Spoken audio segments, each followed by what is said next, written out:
Bienvenidos. No es muy normal que nosotros en el Festival After Cage hagamos una presentación de un libro, pero como tampoco somos normales, por lo tanto va nuestro estilo fantástico. Cuando supimos que Mark había escrito un libro sobre la sangre, nos emocionó muchísimo. Primero, como tú en el libro dices muchas cosas, primero nos sorprendió sobre la sangre. ¿Por qué no sobre el pescado, no? Pero es mucho más romántico, mucho más certero, mucho más cercano y mucho más interesante hablar sobre la sangre. Nosotros creemos que hablar sobre la sangre no es solamente hablar desde un punto de vista médico, aunque está muy bien hablar desde un punto de vista médico, sino que la sangre tiene una proyección... Uy, ¿cómo me estoy enrollando? No pensaba, Tiene una proyección cultural tan enorme, tan importante, tan trascendental, que nos parecía que era obligatorio para un festival con el compromiso que tiene After Cage hablar sobre la sangre. Y bueno, porque Mar es mi amiga, y entonces dijimos, pues mira, qué bien, vamos a hacer esta historia, ¿no? Bien, la presentación la vamos a hacer, vamos a charlar sobre el libro. Isabel Logroño está con nosotros. Ella acaba de publicar un libro de poesía que se llama La morfología de la herida. Increíble, ¿eh? Sus coincidencias. ¡Buah! Sí. Bueno, la escogimos para presentar porque es también mi amiga, porque nos gusta mucho lo que hace. Y además, esta presentación fue hace 15 días, sí, no más, por ahí. Entonces nos venía muy bien. El acto de hoy va a tener varias partes y vamos a presentar algo que yo no quería que fuera posible, pero que vamos a intentar que sea posible. Oír la sangre, yo no sé, esto a los médicos igual estoy metiéndome en un barro. Yo nunca he oído la sangre, no sé si se puede escuchar o no se puede escuchar, no lo sé. Entonces, como no teníamos nosotros mucha certeza, ni tampoco los medios técnicos como para escuchar la sangre, lo que sí quisimos escuchar fue aquel órgano que bombea la sangre, que la pasa, que la lleva de un sitio a otro.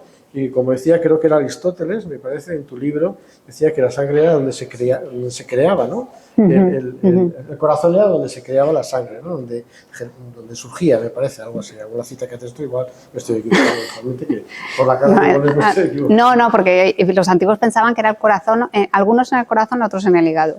Vale, bueno, se creaba. Luego ya ha habido otras historias. Vamos a empezar con un estreno absoluto para corazón, oboe y voz. Esto es lo que vamos a escuchar a continuación y luego ya haremos la presentación.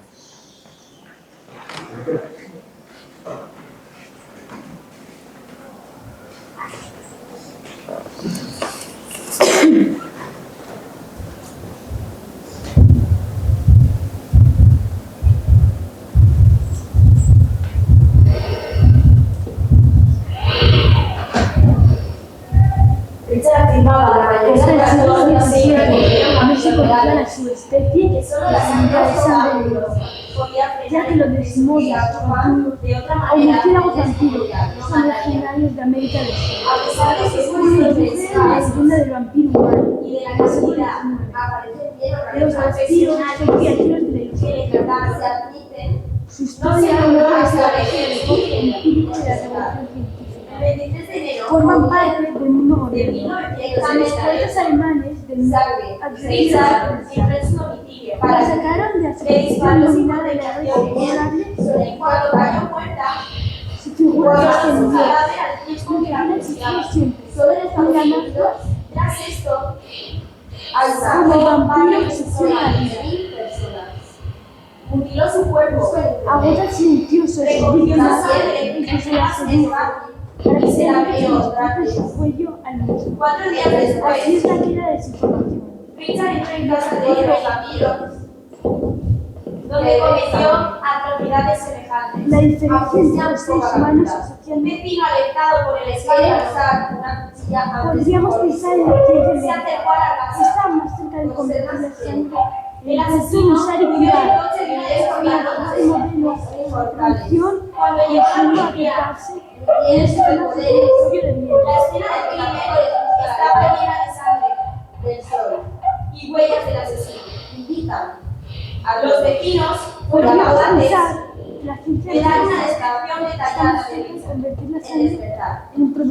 llegar a unirse, que la cuarta reproducción se le arrestó al día siguiente. tendrá su sistema En la casa donde vivía se asociaban a las comunidades. Era lo más parecido al infierno. Todo estaba manchado. El frigorífico ardía 20 semanas. de que este líquido Y tapes de plásticos como se sencillo ha pensado para justificar la diferencia de seres humanos asociando una licuadora que también contenía restos orgánicos Así de todo es la idea tipo de de la manera atracosa, con la ventaja basada.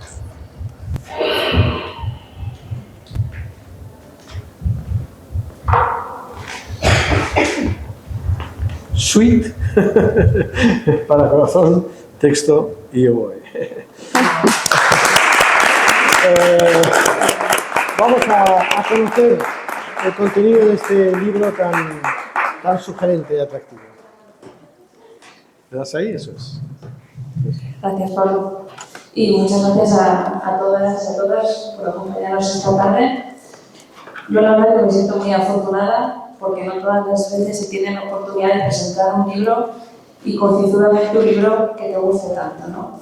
Este es Sangre, esta historia íntima y cultural de un fluid constante, que es obra de Mar. Voy a presentarla un poquito.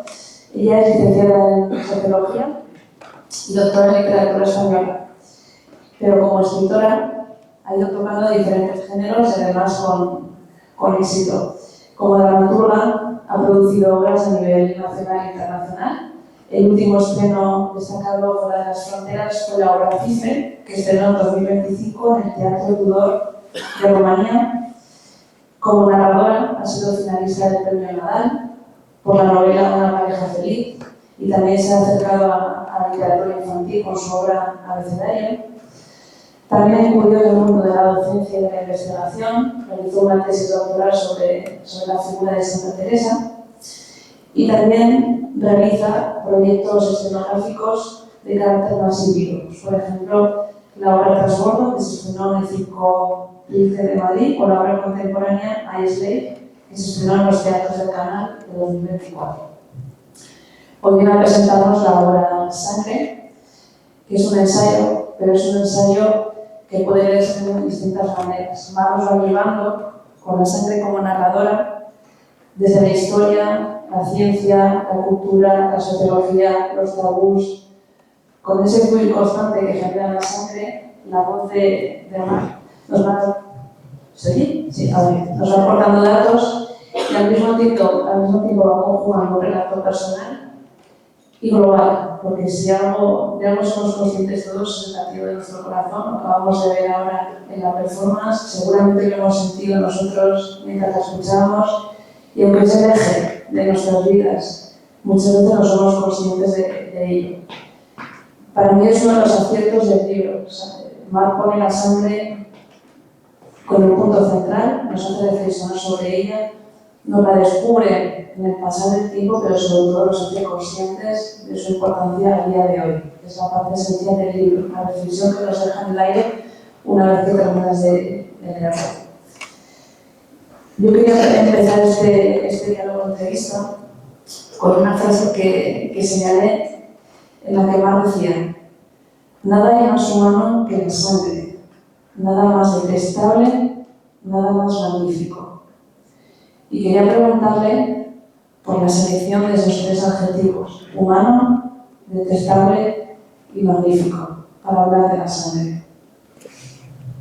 Bueno, muchas gracias, Isabel, por esta presentación y muchas gracias, por supuesto, a Pablo, a Pilar y al colectivo por invitarme a este fantástico festival y a acoger mi libro. Y este marco, el nuevo casino, que me parece incomparable.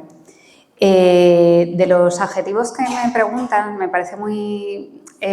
bueno, es que es una idea que resume un poco el espíritu del libro, ¿no? Y también es un poco lo que yo aprendí escribiéndolo. Que a mí este libro me hizo más humilde porque fui descubriendo tantas cosas que nos hacían muy iguales. O sea, voy a decir una obviedad, pero creo que era una obviedad de la que que conocemos, pero que hasta que no nos enfrentamos a ella y damos un buen tiempo a pensar, bueno, como que no se asienta. Y para mí era que los seres humanos somos capaces de lo mejor y de lo peor, y que no hay tanta diferencia entre unos y otros. Y esto pasa un poco, y esto se ve en la sangre muy bien, porque la sangre que se ha utilizado tanto a lo largo de la historia para crear diferencias, para crear grupos, pero que a la vez también ha sido objeto de las mayores heroicidades, ¿no? O sea, una simple donación es una heroicidad que solo hacemos los seres humanos. Entonces, creo que en esa consciencia de la maravilla de la que somos capaces, de la maravilla que nuestra propia sangre es capaz, porque la sangre es, con todo los avances que tenemos, todavía no somos capaces de hacer sangre artificial. Bueno, pues con eso, bueno, me parece que resume bien esta cara y cruz, ¿no?, de los seres humanos y de la sangre en sí. Eso sí. Todavía no somos capaces de crear sangre artificial, pero en el libro se expone muy bien todos los avances, nos va contando Marc acerca de la sangre desde su descubrimiento, que al principio, como decías, ¿no?, se pensaba que se producía en el hígado, hasta que se dan cuenta de que hay un sistema circulatorio, luego que se puede donar esa sangre a otros y salvar vidas. Vamos avanzando en el libro y vamos siendo conscientes también de que nosotros como especie científicamente también evolucionamos en ese conocimiento. Yo quería preguntarte de todos los conocimientos que tiene el libro y que tú has ido descubriendo, investigando, porque hablas de historia, de ciencia, de historia de las religiones, de medicina, ¿en qué ámbito tú crees que has obtenido más descubrimientos o más conocimiento que no tenías antes?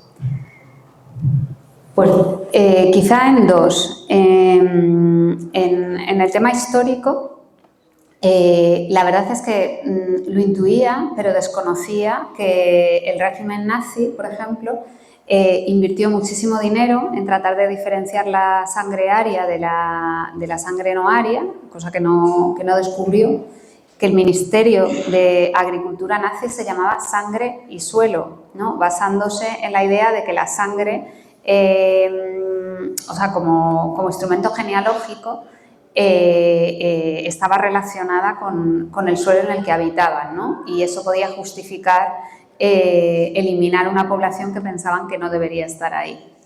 Eso por un lado, y por otro lado creo que uno de los grandes descubrimientos que yo desde luego desconocía era, yo sabía que en nuestro país estaba prohibido pagar por las donaciones, pero lo que no sabía es que en otros países sí se podía pagar por las donaciones, especialmente por la donación de plasma, y que no solo eso, sino que nuestro país no tiene suficientes donaciones como para cubrir toda la necesidad de plasma que tenemos. Entonces nosotros importamos el 60% del plasma que se consume en España es plasma que viene de Estados Unidos, país donde sí se paga a los donantes, bueno, que es un oxímoron, no decir donante pagado, por el plasma. Y a mí este mercado de la sangre me sorprendió muchísimo, la verdad. A mí también, estaba pensando en el capítulo en el que hablas de este tema. Antes además comentábamos, por ejemplo, en el libro nos cuenta la historia de una joven en Austria que sí que dona, entre comillas, porque vende el plasma para obtener medios económicos. Aquí en España no se permite que la sangre sea un producto económico, donamos como gesto altruista. Pero sí que es verdad que el tema está ahí, quizás en algún momento cambia. Y hay una reflexión muy bonita donde tú dices que ojalá no sea así, porque al final la donación es un acto de dignidad humana, ¿no? No vender la sangre como un producto, sino mantenerla como un gesto de humanidad. Y señalas, llamamos dignidad a nuestra capacidad para actuar de acuerdo con la moral o la razón orientadas a una idea. Ciertas prácticas reducen tal capacidad, a la que irónicamente solemos llamar libertad. Hay algo que nos parece lógico en esta argumentación y, sin embargo, no es tan fácil defenderlo. Nos parece lógico pensar que no se debe pagar por la sangre y, sin embargo, ¿por qué nos cuesta tanto argumentar? Pues un poco por lo que te decía, porque A ver, porque hay una necesidad médica y claro, es muy difícil, igual que, o sea, siempre que los recursos vienen del cuerpo humano, siempre es un recurso especial, ¿no? Pero claro, nos parece a lo mejor que donar el pelo, donar los dientes o venderlos, parece que tienen menos estigma que la sangre. Y yo no estoy defendiendo que se deja pagar por la sangre. Pero vamos, no nos podemos olvidar que hay gente que incluso cree que el mercado de órganos debería ser un mercado abierto, que si tú quieres vender un riñón no tienes por qué no hacerlo, ¿no? Como Javier Milei. Entonces, lo que pasa es que hay gente, sin irnos a tales extremos, que considera que, por ejemplo, el plasma, que es algo que se puede renovar en el cuerpo humano, pues debería ser pagado para que se siguiera manteniendo un flujo saludable, ¿no? Para lo que es el sistema sanitario. Esto estaría por ver, porque no se sabe qué pasaría si se abriera el mercado o sea, si se pudiera pagar. No se sabe si se frenarían las donaciones de tal manera que de hecho hubiera menos plasma o si se pararían de... vamos, que no se sabe lo que podría pasar. Perdona, me he ido un poco... O sea, es un tema muy controvertido porque hoy en día necesitamos ese plasma. O sea... y hay una empresa que es una empresa española, una empresa catalana que se llama Grifols, que es la que distribuye el plasma. Vamos, esto supongo que si hay profesionales médicos lo sabrán mejor que yo, que me están haciendo que sí, o sea, que supongo que sí que hay, que es la que distribuye el plasma, y Grifols tiene centros de extracción en Estados Unidos y en sitios como Polonia, etcétera, etcétera. El tema es muy difícil porque, a ver, yo he tenido a mi padre el año pasado en la UCI y yo veía los medicamentos de los que yo sabía que esos medicamentos estaban hechos con plasma humano. Lo que no puede ser es que lleguemos a extremos como, por ejemplo, las famosas ahora industrias del rejuvenecimiento, ¿no? Y el mundo cosmético, que también utiliza plasma. O sea, yo en el libro hablo del caso, por ejemplo, de un tipo de un multimillonario de Silicon Valley, Brian Johnson, que dedica su vida a un protocolo, que es el protocolo Blueprint, que básicamente para no morirse, y en un momento dado se cambió todo el plasma de su cuerpo por plasma de adolescentes. Entonces, claro, hay gente que considera que esto es una nueva forma de canibalismo, porque, claro, ese plasma de adolescentes no viene de cualquier adolescente, viene de adolescentes que tienen problemas económicos y venden su plasma para sufragarse bueno, pues lo que no se pueden pagar. Entonces,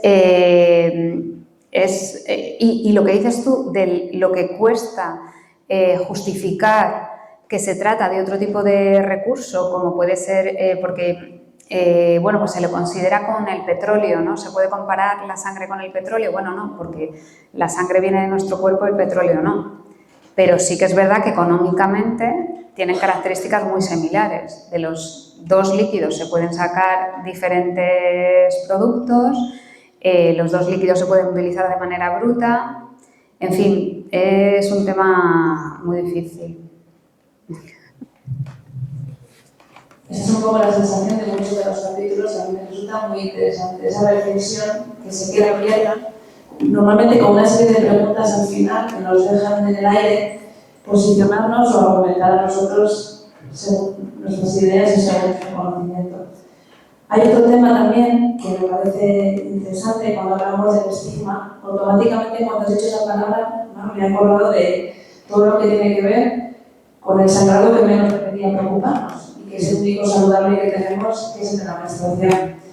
Si hay algo que ha estado estigmatizado, tal y como dices en el libro, y que continúa hoy en día en muchas culturas y en muchos países siendo una mancha para las mujeres, es el tema de la menstruación. Y eso que, como tú señalas, es algo saludable, es algo bueno. Somos de las pocas especies que tienen esa posibilidad adaptativa de menstruar, de limpiarse, y sin embargo, yo recuerdo en mi adolescencia que ese era un tema tabú. O O sea, pedir una compresa cuando tocaba el momento era casi como pedir droga. Siempre se ha ocultado, siempre se nos ha pedido discreción en ese tema, desde siempre se nos ha visto como algo sucio, como algo manchado, había que ocultarlo.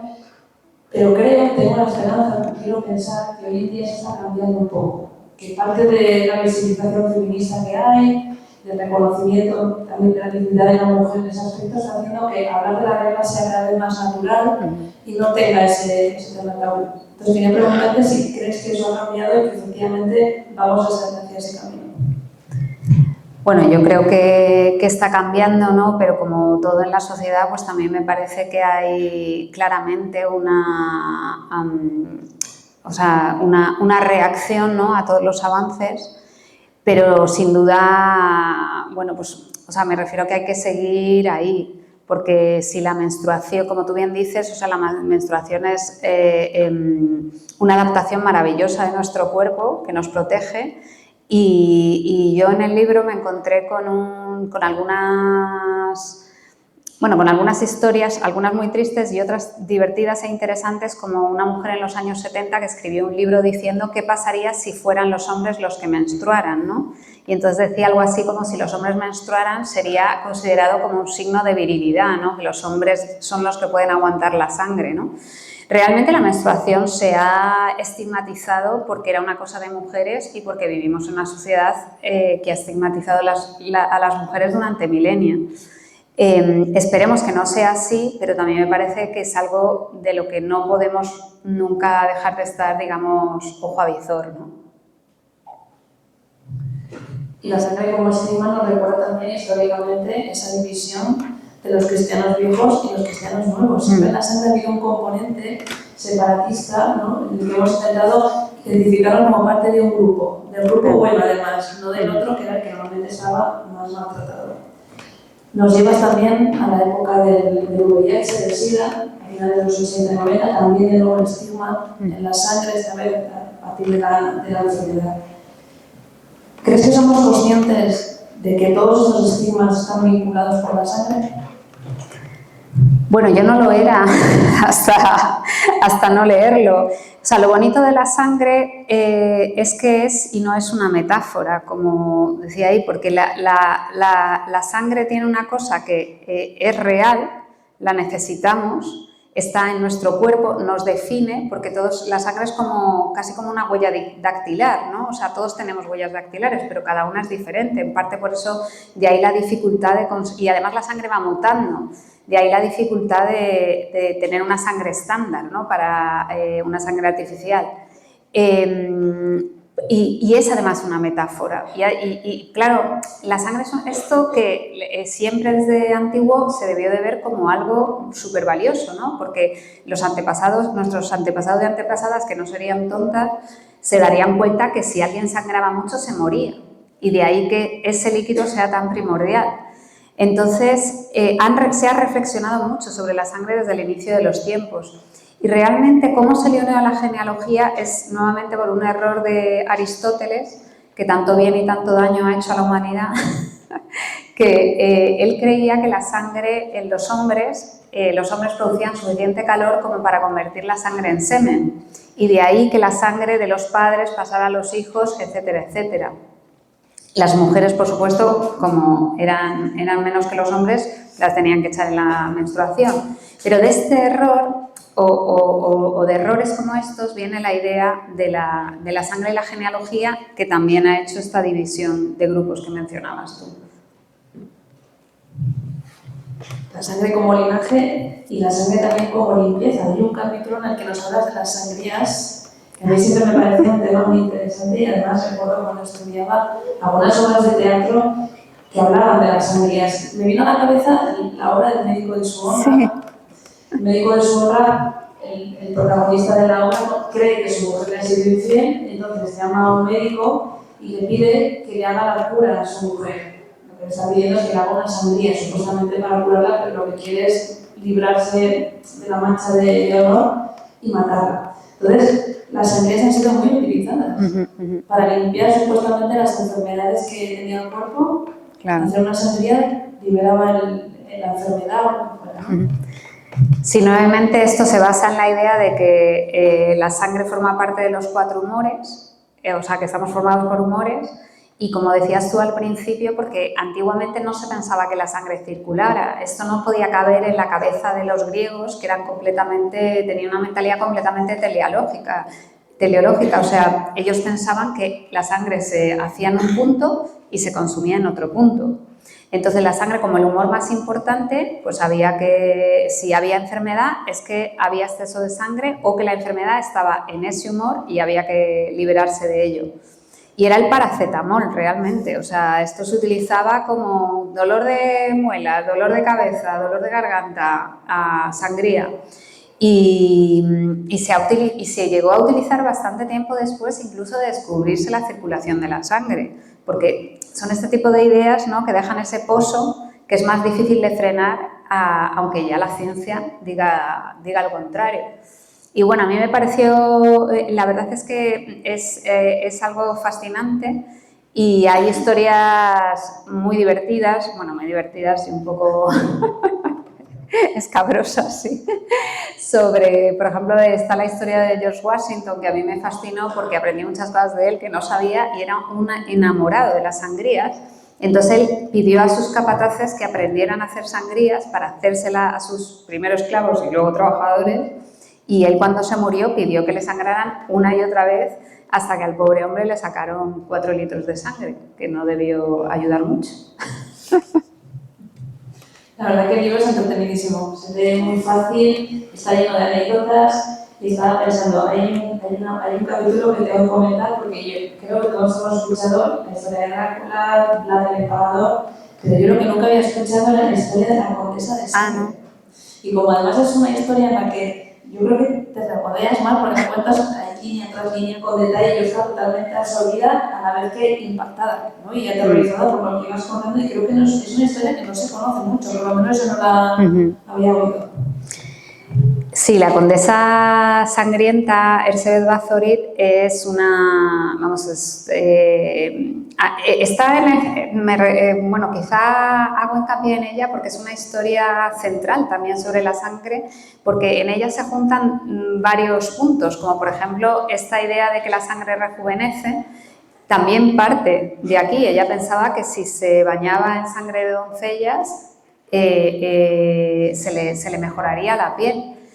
Y además tiene esta cosa que no a pesar de que la gente ya empezaba a sospechar de estos crímenes, al ser una condesa de tan alto rango, por ser de sangre azul, no fue llevada frente a la justicia hasta que se metió con hijas de nobles. Y entonces ahí fue cuando se le empezaron a parar los pies. Además, Bathory parece ser que estuvo en el imaginario para crear otros personajes, como los vampiros, que inspiró un poco a la creación de esta figura del vampiro aristócrata, ¿no? Porque antes los vampiros eran seres muy, muy desagradables. Y yo me regodeé, no sé si es la palabra, pero bueno, hablo de ella porque también a mí me costaba entender qué pasaba por la mente de esa mujer. O sea, cómo se puede encontrar tanto gusto en ese horror. Y había habido Alejandra Pizarnik y otras escritoras ya habían escrito sobre la condesa sangrienta y le habían encontrado una belleza que yo no se la llegué a encontrar a la hora de escribirlo. Y la verdad es que ha sido un tema que escribirlo para mí ha sido una herida.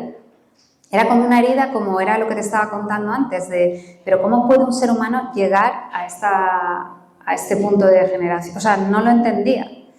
Y por eso me quise meter ahí, ¿no?, para comprender. No, hay una frase de una filósofa que dice, comprender no es justificar, ¿no? Y yo quería estar ahí, un poco. Quería hablar un poquito también del estilo del libro, porque considero es una mezcla muy lograda entre lo académico y al mismo tiempo lo personal, entre lo científico y al mismo tiempo lo mítico y lo metafórico. Cuando lo leía, es verdad que el desarrollo que yo tenía más cercano en la cabeza era el infinito de un junco, de Irene Vallejo, donde el hilo conductor para ella es la historia del libro y para ti es la sangre. Y me parece muy complicado conseguir un ensayo, que suele ser del género literario más complicado de leer, ¿no? Que la poesía, los otros géneros de una narrativa, donde los personajes se empujan a través de la acción y son más ligeros, aquí cuesta más meterse. Creo que como Cuchillo es una mezcla muy agradable para el lector. Resulta fluido, resulta cómodo, tiene puntos literarios, se ve tu deformación, mejor dicho, literaria. Y quería preguntarte, a la hora de escribirlo, ¿qué habilidades has utilizado más? ¿Tu labor como investigadora o tu labor como creadora literaria? Bueno, primero muchísimas gracias porque evidentemente la comparación me hace muy feliz, ya que admiro muchísimo el trabajo de Irene y su libro, y creo que es un ejemplo para todas y para todos los autores de ensayo. Yo creo que para escribir, sin duda alguna, yo he tirado de mi arsenal más literario. Lo que ha sido, creo que lo que me ha ayudado a tener los materiales ha sido esta parte más académica, pero casi te diría que en algunos momentos ha sido un poco un hándicap, más que algo que jugara a mi favor, ¿no? Porque, como tú bien decías antes que estábamos charlando, que te parecía que había un ejercicio de contención grande, yo me acuerdo de un día que acabé investigando sobre Juana la Loca y le estaba contando a mi pareja, no, es que me estoy leyendo un libro sobre Juana la Loca porque tiene unas heridas y no sé qué, y él me miró y me dijo, ¿pero tú no estás escribiendo un libro sobre la sangre? Y yo pensé, pues sí. Y esto no ha entrado en el libro al final. Quiero decir que tú bien sabes que quienes tenemos esta doble faceta académica y literaria, pues a veces nos puede la curiosidad, ¿no? Y quieres investigarlo todo y quieres saberlo todo, pero en un libro no cabe todo, ¿no? Al fin y al cabo, a mí me preocupaba mucho mantener el pulso, nunca mejor dicho, del libro, y que el libro fluyera como si fuera una corriente sanguínea. Y entonces no me he podido permitir algunas cosas de investigadora que creo que hubieran parado ese flujo. Y el flujo solo se podía parar literariamente, y se paró literariamente con el vampiro, que es el que interrumpe la sangre, ¿no? O sea, es el que chupa la sangre y saca la sangre del circuito. Así que, desde luego, mi objetivo fue un objetivo literario. Y así lo demuestran frases tan bonitas como esta palpitación implica el misterio de la naturaleza, que así te refieres al latido del corazón. Por ir cerrando un poquito, quería hacerte la pregunta, en el epílogo del libro, donde recoges algunas ideas conclusivas, y dices que el libro te ha cambiado, que no eres la misma que cuando empezaste a escribirlo. ¿Cómo sintetizarías con este ejercicio de comprensión en qué te ha cambiado el libro? Bueno, pues un poco hacemos como esa circulación, ¿no? Y volvemos al principio, pues lo que te decía, que creo que soy más humilde. Creo que entiendo que lo que me diferencia de Erzsébet Báthory, ¿no?, que hablábamos, es muy poco. Y creo que eso me hace quizás ser menos prejuiciosa e intentar comprender un poco más antes de eso, de juzgar a la ligera. Muchas gracias, Mar.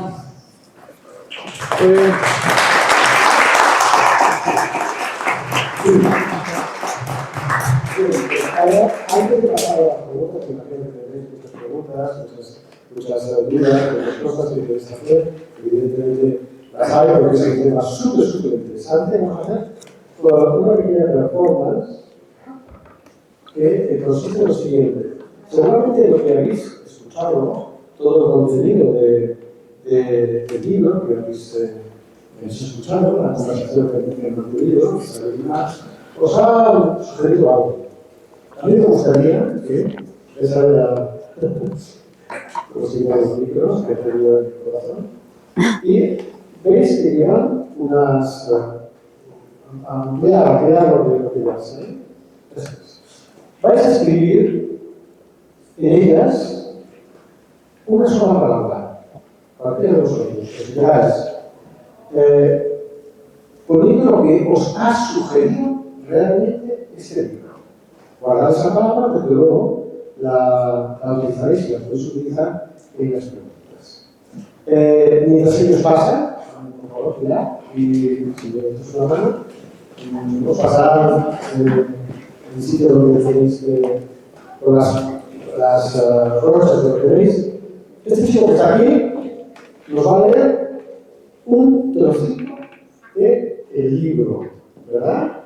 El libro de Marco. Venga, adelante. La enfermedad es una mierda. Cuando la enfermedad aparece en un hijo, se acaba el romanticismo. ¿Qué tengo que hacer? Es lo que preguntó Pablo cuando le anunciaron que su hijo de 3 años padecía leucemia. ¿Qué pensaste? Le pregunté. Nada, no pensé nada. Me vacié por dentro. Fue fácil. Fue más difícil pensar en cómo contárselo a Pilar. No sé nada de esto. No quise saber nada médico. Hacía lo que me decían sin rechistar. A su hijo ya le estaban transfundiendo sangre mientras le explicaban que en ese momento le iban a poner en una habitación de aislamiento en donde pasarían varios meses. Cuando a su hijo Andrea le diagnosticaron, ella estaba en Suiza. Andrea llevaba un tiempo malucho. Me veía muy amarillo. Le hicieron un análisis de sangre. Al día siguiente estaba yo en un tren de Basilea a Lausana. Me llamó nuestra médica. Lleva al niño inmediatamente al hospital. Ya les he avisado. Os están esperando. Ahora está empezando a comer. Está mejor. No le dejes seguir hablando. No. Te tienes que llevar. El primer susto vino cuando al llegar al hospital y dar los datos, los mandaron a la sala de oncología. Al llegar pude ir al hospital. Lo primero que vi es a Andrea en el baño. Estaba hecho fideíto. Llevaba el pijama del hospital. No se lo volvimos a poner nunca. Nos llamó la oncología y nos lo contó todo. Yo estaba, venga a llorar. Pablo me cogió y me dijo, basta, ahora te recompones. Tienes que estar entera. Lo importante es el niño. En general, durante los 2 años y medio que duró el tratamiento, estuvieron muy fuertes. Si caía uno, el otro tomaba el relevo. Pilar cree que son afortunados cuando no todas las parejas aguantan. Nosotros estábamos a una. Durante mucho tiempo no te ocupas de ti misma. Yo donde mejor estaba era en el hospital. Si me iba a casa, estaba deseando volver a su lado. Recientemente, Pilar llamó a una de las madres con quien más trato tenía en el hospital. Le preguntó por su hija. ¿No lo sabes? No lo supero. Pilar se llevó un fuerte impacto. El cáncer es malo para todo el mundo. La leucemia es peor a medida que los pacientes son más mayores. Andrea no necesita un trasplante de médula.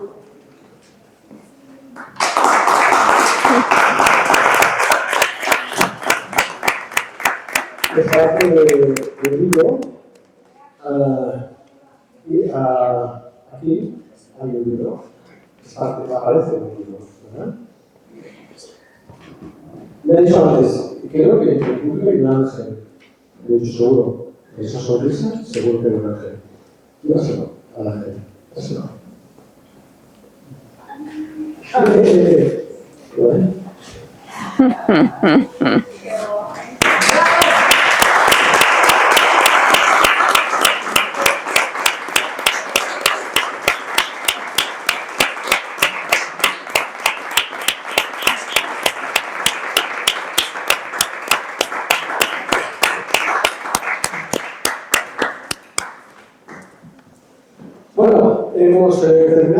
bien, has escrito todo lo que has querido.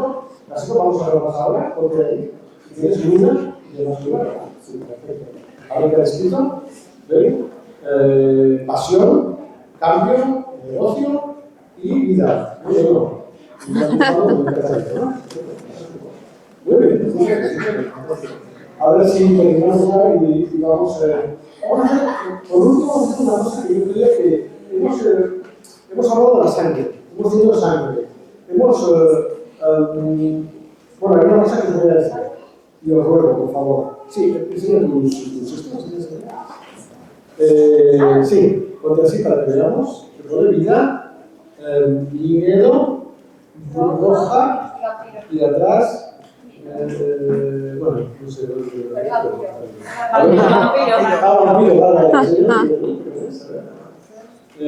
Dona, flujo, vida, avance, muy bien, una vuelta, fantástico.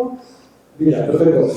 Os recomiendo una cosa, principal, fundamentalmente. Ya se ha hablado aquí, donar es fundamental, trascendental. Donar es fundamental, trascendental. Donar es fundamental y trascendental. Lo dejo ahora, ¿vale? Ya sabéis lo que tenéis que hacer.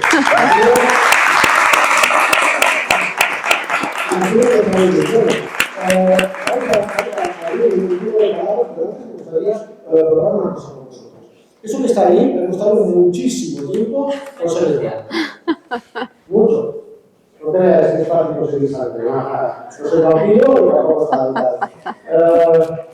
Lo veis y da un poco de referus, ¿verdad? Cuando lo veis en el hospital, pasas y dices, esto es terrible. Las veces que hemos visto, los que hemos tenido la desgracia de poder estar muy cerca de tal, es malo. ¿Serías capaz de probarlo?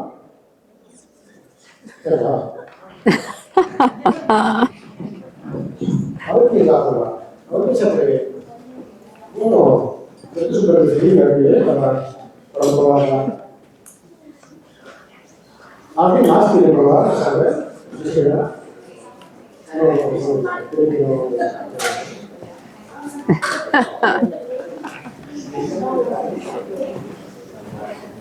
¿Alguien más? ¿Nadie? Venga, corre.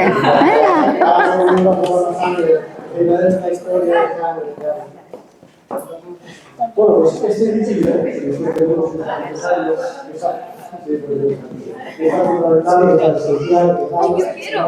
produce siempre una especie de cuando tenemos que vernos en la tesitura de dejarnos a él, nos va... Espera, León.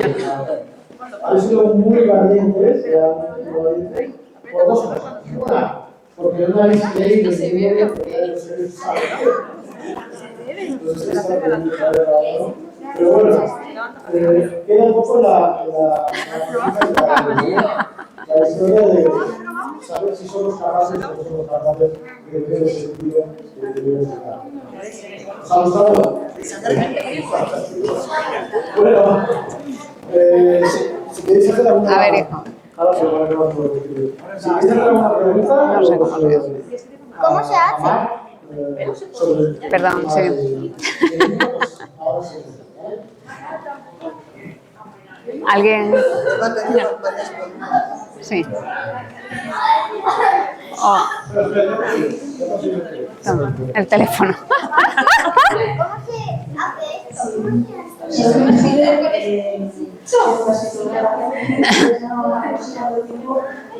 has podido tratar de integrar esa información, ordenarla, leer todo lo que has leído incluso ese año, todo lo que engloba así de ese libro, ¿cuánto tiempo más o menos?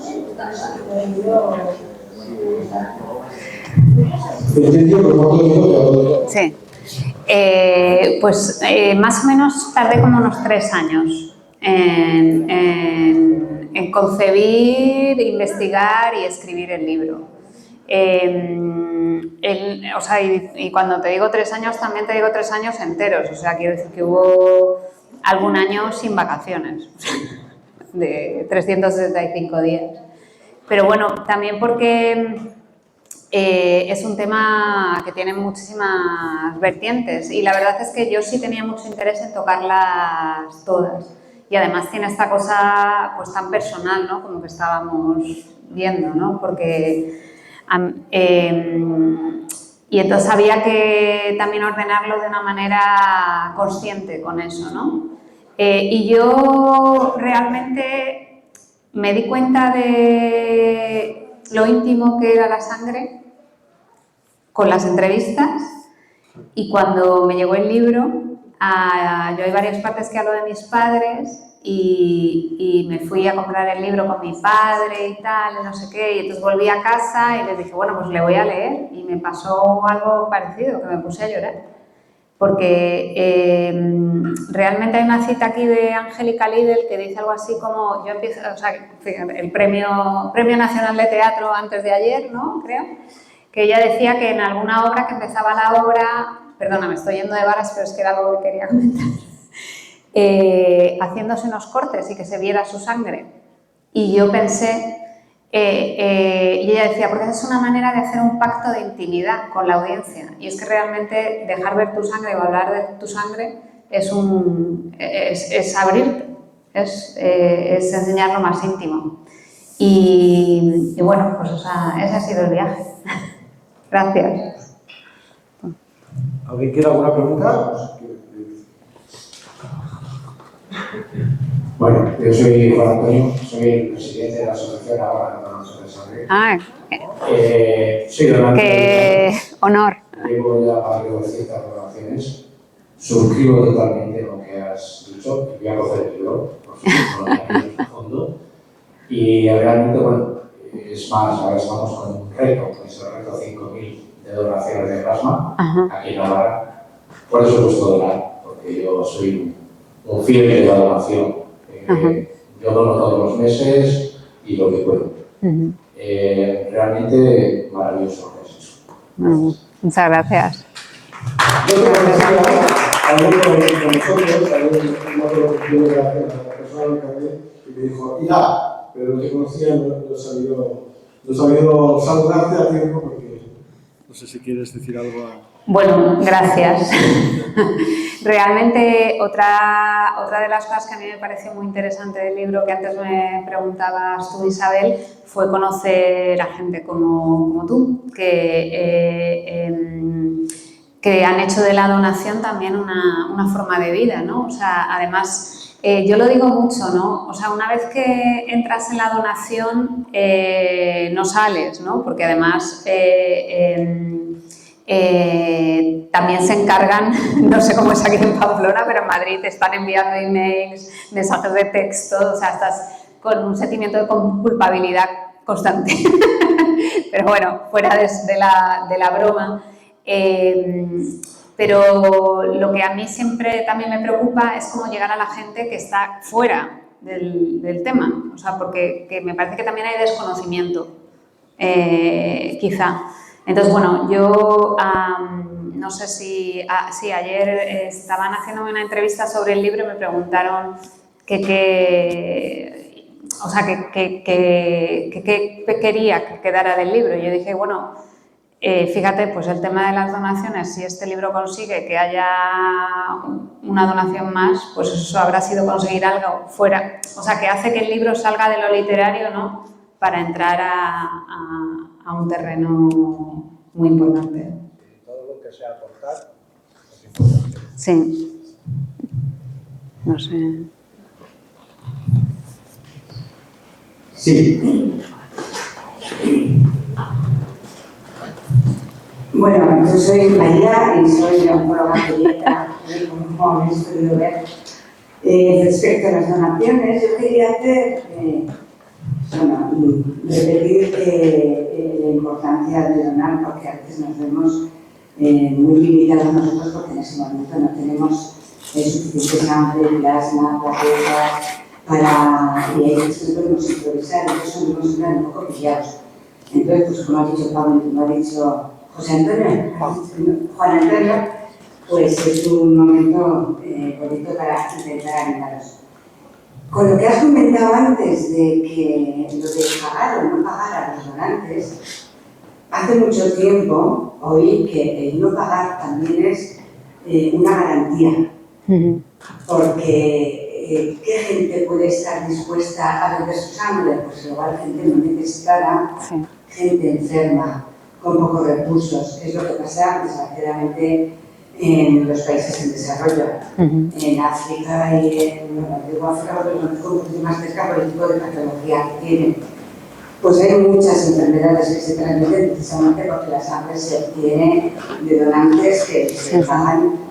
Entonces, bueno, pues me parece también a mí eso que es un tesoro que tenemos todos y que no es nuestro, lo tenemos que compartir como tantas cosas en la vida y tenemos como una obligación. Igual que de cuidarnos unos a otros, pues en ese cuidar también entra el que pueda donar. Luego hay muchas restricciones, por supuesto, porque la donación es totalmente segura, para el donante y para el receptor. Y bueno, pues te doy la enhorabuena por este libro, que lo voy a leer con muchísimo entusiasmo e interés porque me encantó la presentación. Gracias. Gracias.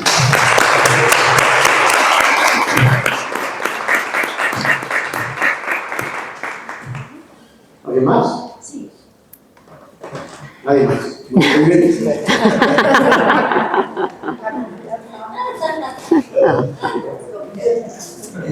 Buenas tardes, yo soy Eva y estoy disfrutando muchísimo, que ha dicho Pablo. Yo tengo la suerte de colaborar con mi grupo de chicos del Instituto de Plaza de la Cruz, del Bachillerato de Artes Escénicas y Música, pues desde hace 3 años con todo este programa.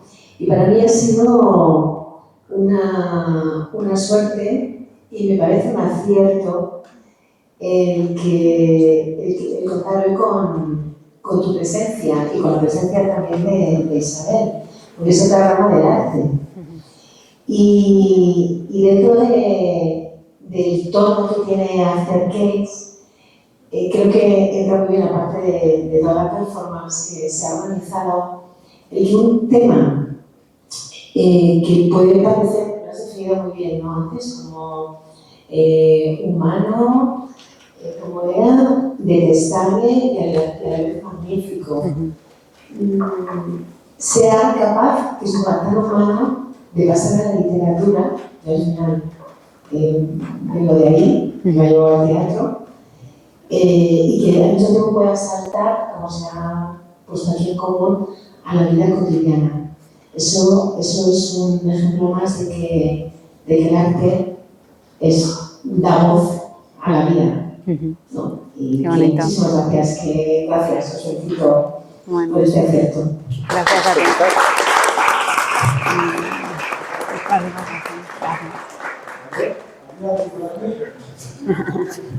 Bueno, lo mío es muy sencillo, es simplemente que me has hecho pensar en un grupo de personas que quería muy especialmente y bueno, no sé, me sale así la corazonada de hacerles un mini homenaje personal desde aquí, María y Titi Capet, 2 seres increíbles que donaron sangre toda su vida, a pesar de que los médicos les decían: están ustedes muy sanas, pero de verdad, las que deberían recibir sangre son ustedes, no tienen más que dar, no.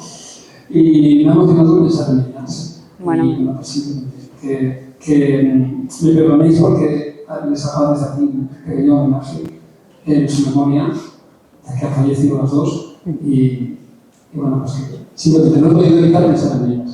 Ya está, sin más.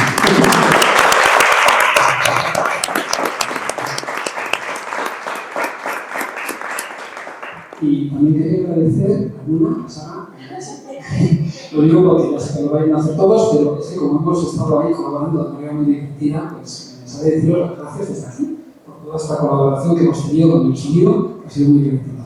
Así que, sí, fin. Gracias.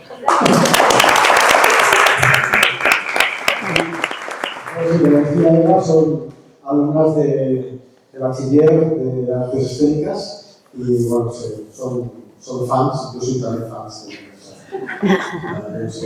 están fantásticas y sí. Bueno, vamos a cerrar, pero os voy a presentar una cosa, ¿vale? Antes de todo, mira, veo por ahí un señor de barba, un chaval de barba, ¿Puedes levantarte, por favor? ¿Puedes venir caminando? Mira cómo camina. ¿Qué os parece? Vale, quieto. ¿Qué va atrás? Vale. Bueno, él es Alberto Bernal. Es uno de los mejores compositores que os podéis encontrar en estos momentos en la actualidad. Catedrático de composición en Madrid, en el Conservatorio de Madrid, en el CECAM, no sé cómo se llama, Conservatorio Superior. Conservatorio Superior. Y él Real Conservatorio Superior, es verdad. Cómo caminar, un hecho que hacemos todos, ¿verdad? Todo el mundo lo hace, tiene mucho más detrás del simple hecho de moverse. Todo esto lo vamos a investigar, lo vamos a hacer, os animo a todos a participar. A partir del día 3, el 4, el 5 vamos a hacer una performance en la conferencia de Carlos III con Roncesvalles, donde van a participar 50, esperemos, 50, llegaremos a esa cifra, os animo a todos a apuntaros, 50 personas que van a caminar de una manera concreta y determinada. Un segundo que lo explicas tú, Alberto, porque tú eres el jefe de la esto. Nos ha costado mucho, pero lo hemos traído desde Madrid. Cuéntanos cómo queréis caminar. Bueno, gracias por el elogio, Pablo, y no sabía que mi jefe de aquí salía a caminar. Bueno, lo que vamos a hacer el próximo domingo a las 12:30, ¿verdad? Donde he hecho conferencia entre Carlos III y Roncesvalles, es una obra performativa que ensayaremos durante el día anterior, sábado, y la tarde del viernes, día 3, y que, bueno, es una obra en la que, como has dicho, hay 50 personas que van a caminar. Normalmente caminar es algo que hacemos a diario, pero que lo solemos hacer habitualmente con un fin. Y yo en la obra, pues un poco el objetivo de la obra es plantearme esas diferentes visiones poéticas del acto de caminar, todo lo que va más allá de caminar porque tengo que llegar al sitio, ¿no? Caminar porque me apetece, porque quiero estar a solas con mis pensamientos, porque los quiero compartir con las personas con las que camino, caminar por una causa, ¿no? Hoy en día hay muchas causas por las que caminar, cada cual tendrá su propia causa. Y bueno, es una manera como de interrumpir la cotidianidad, donde todo el mundo va con la vista puesta en algo como muy concreto para detenernos a contemplar cómo un grupo de personas caminan de maneras muy diversas, lentamente, interrumpen esa cotidianidad habitual de no pararse. Y bueno, para ello pues contaremos con la presencia del alumnado, ¿no? de EVA, y va a haber también una convocatoria para más interesados, sobre la que si quieres dar un detalle, que los conoces mejor que yo, y en cualquier caso, bueno, pues me gustaría mucho compartir con vosotros esta experiencia, ya sea de manera activa porque os animéis a participar, o ya sea de manera algo más pasiva como espectadores ese domingo 5 a las 12:30. Haremos una convocatoria para todo el mundo, a pesar de que vamos a contar con el aula de Plaza de la Cruz, el aula de análisis técnicas y música de la Plaza de la Cruz, pero aparte de eso también queremos que el público de Pamplona participe y vaya. O sea, lo vais a pasar muy bien, es muy divertido y vais a tomar conciencia de muchísimas cosas. Quizás cambiemos y no sabemos por qué. Igual descubrimos algo, igual no descubrimos nada, que está muy bien. Para descubrir las cosas está, por ejemplo, ese libro. Si hay... Hola. Ella es la que está ahí pidiendo libros. Si queréis comprar un libro, lo podéis hacer ahí, hay el niño Muma, que es la que distribuye el libro, y aquí podéis pedirle si queréis que os firme un ejemplar, pues lo hará. Gracias Isabel, gracias Mar. Muchas gracias. Gracias chicas, gracias a todos y hasta la próxima, que será el día 5, aquí, ¿vale? Caminar.